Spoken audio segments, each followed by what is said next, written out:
So here we are again. Same candle.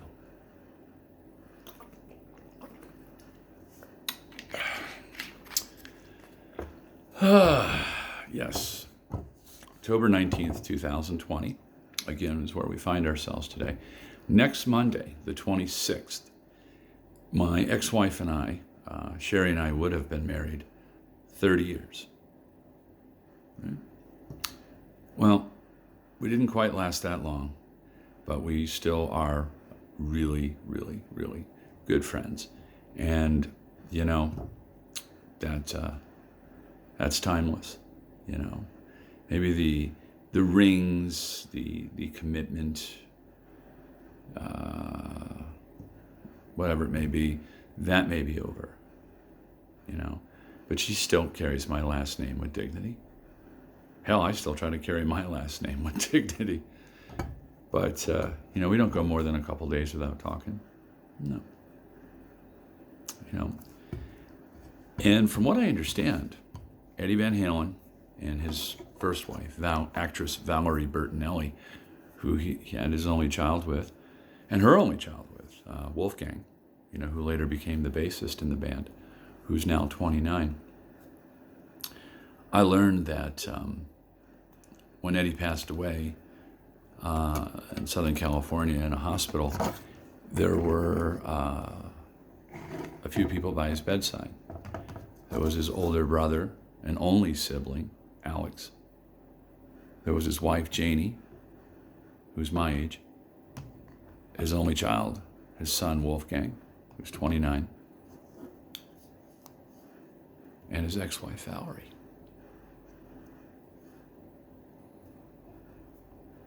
So it doesn't surprise me that the two of them stayed good friends, you know.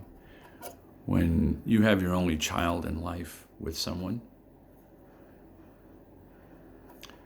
and you go through the trials and tribulations of your youth through midlife with someone, and in their cases, large amounts of fame and fortune,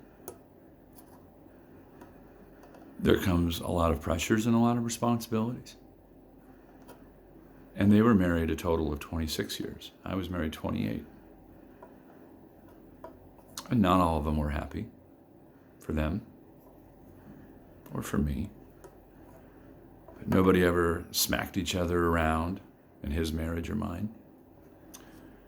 Nobody ever abused their child in his family or mine.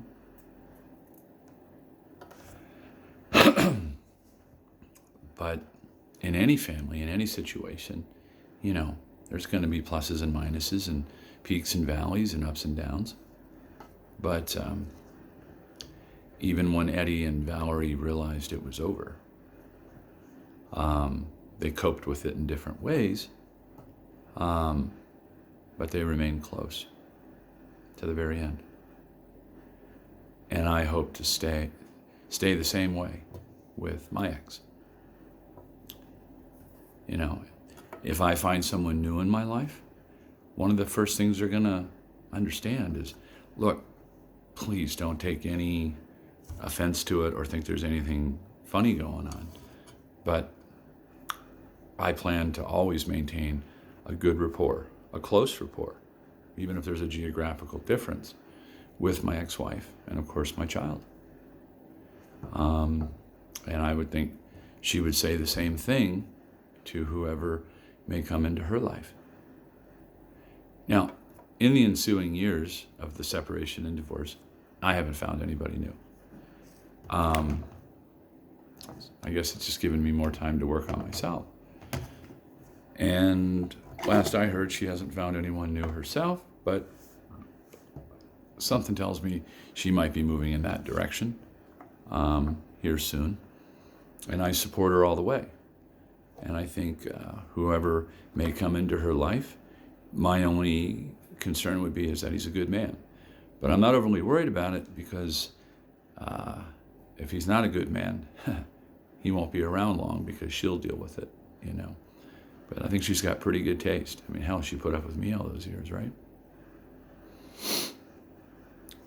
But I wish her the very best in whatever pursuits she takes professionally or personally. And I think she does with me as well. And that's, again, one of the splendors of a strong union and friendship and a bond. And, but, nearly 2 weeks ago, we lost someone very special, someone very, very unique.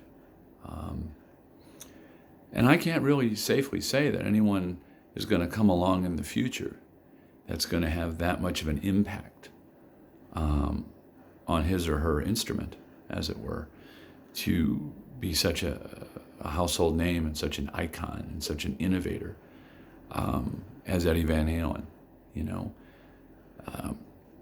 He just took that instrument and honed his craft and took it to a different level. And I was around the whole time it happened, but the bulk of their recording career,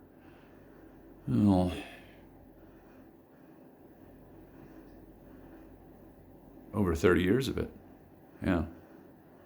I was there every minute through 3 singers and 2 bass players and hip replacements and tongue cancer and divorces and remarriages. And, Van Halen was a soap opera.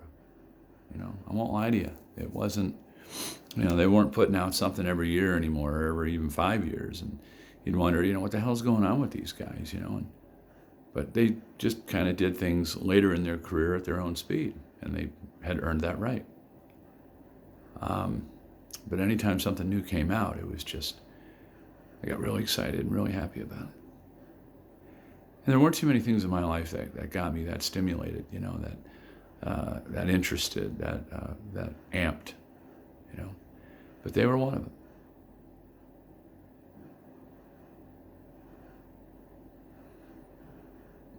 And it is very hard.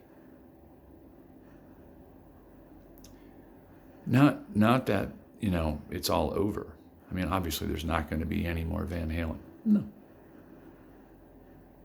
nor should there be. I mean,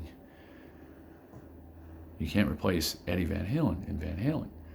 You can't replace Neil Peart, the drummer of Rush, who died earlier this year. My 2 favorite musicians in the world of all time die 9 months apart. Neil at 67, Eddie at 65.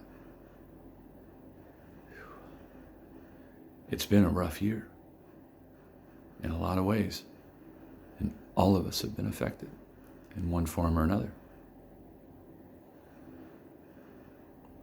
But I'm not like sad that he's dead. I'm happy that he lived. I mean, sure, there's that initial shock.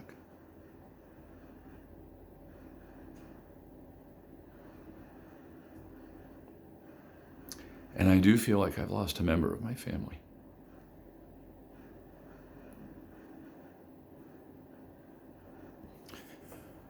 Because Eddie and his music have pulled me through a lot of tough times in my life.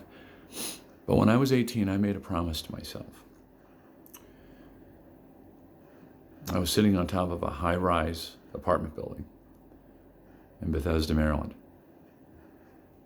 And I was listening to some Van Halen on my headphones. And I felt like, maybe it's just time to pull the plug. Kill myself and just jump off this fucking building. And I was listening to their OU812 album, I'm crying. And all I had to do was lean forward. I was sitting on the edge of about a 14-story building, and I would have gone splat on the pavement below. And then something just said in my head, hey, you know what? Make yourself a promise. Don't die until Van Halen's done. Because think about this, man. You know how much you love Van Halen. All your friends know how much you love him. How could you go off and die and do something stupid like killing yourself? And there would be future Van Halen that you'd never hear and know about. So that was one of the things that kind of kept me going at 18 before, I met my wife and had my family and got my education and all the things that I had to do. But it's sort of like Trevor Rabin's song, something to hold on to. And at that point, I needed to hold on to anything I could. And those were the boys from Pasadena. At that time, it was Sammy and Eddie and Alex and Michael Anthony. But part 3 coming up.